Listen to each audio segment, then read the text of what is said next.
While we know very well that the real estate market in the Philippines continues to evolve at an unprecedented pace, it's also faced with hurdles and challenges.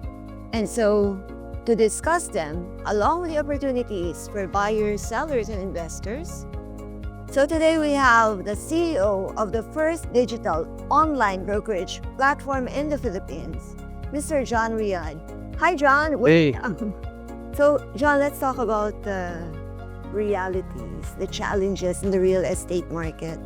What are your insights on pricing and, of course, the much talked about vacancies? Yes.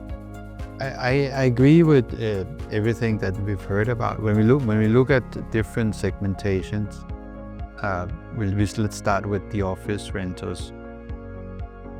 Let's be honest. COVID changed everything, not only in the Philippines but universally. Now it's suddenly you don't need to go to an office, but you can work from home, and it attracts a lot of employees in the Philippines because they want to work from home.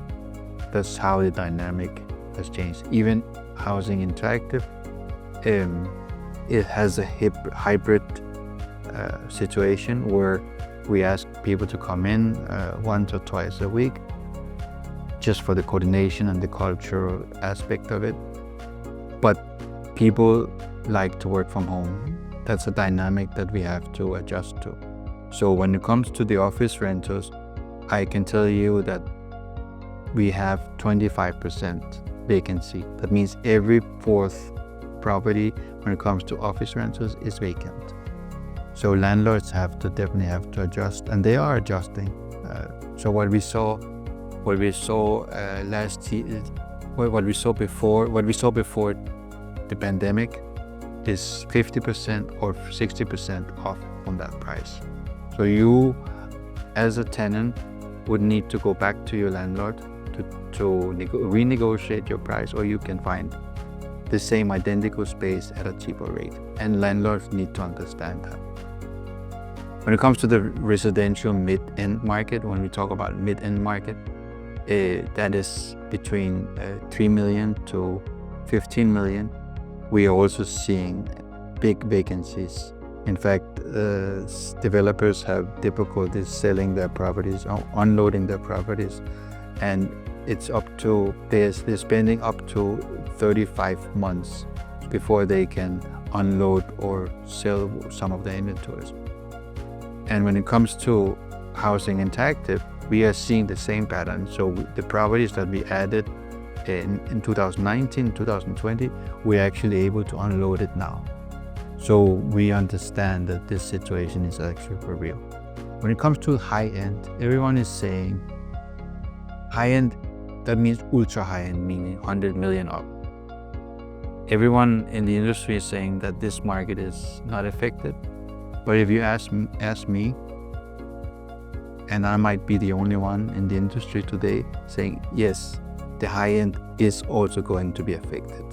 So I disagree with everyone. Why do I disagree with high end being affected? Well, you won't have big discounts, but there is a psychological effect when mid-market is vacant, when the office market is vacant, then obviously there is just going to be a spillover on the high-end market.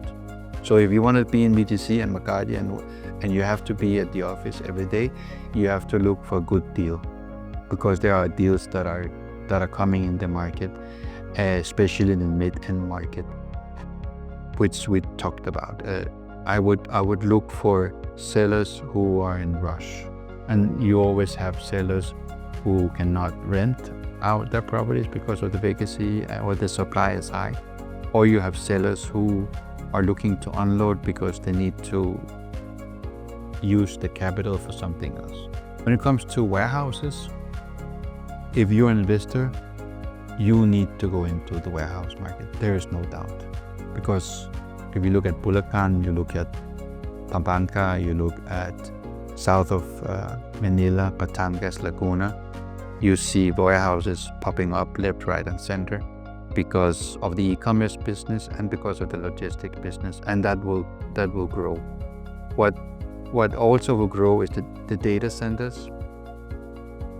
So if you are an investor and you have capital, look at Bulacan, look at Pampanga, look at areas that is a few hours away from Manila and where transportation is key. Especially the e-data center is growing significant in the Philippines. For sure, that's where you want to be at. When it comes to housing lots, you need to be purchasing land and lots and houses also south, north from Makati and BTC. Obviously, wherever the subway and infrastructure is being built, that's where you want to put your money. Wow, those are insightful and truly relevant advice. I think you pretty much covered everyone. Wow, I think you've pretty much covered it all. Those are insightful and truly relevant advice for practically everyone, anyone who's interested in real estate. Thank you very much, John. It's been lovely. So awesome to have you here on your own channel. Appreciate it coming back to my own channel. We like to grow the channel. Maybe we will have something in store later this month and next month. Maybe you can tell me what you have in store. Yes, and we look forward to hearing more from you as we continue to share more useful videos here on Housing Interactive. So if you found this video helpful, make sure to like, subscribe, and hit that notification bell below. See you next time for more insightful information here on Housing Interactive.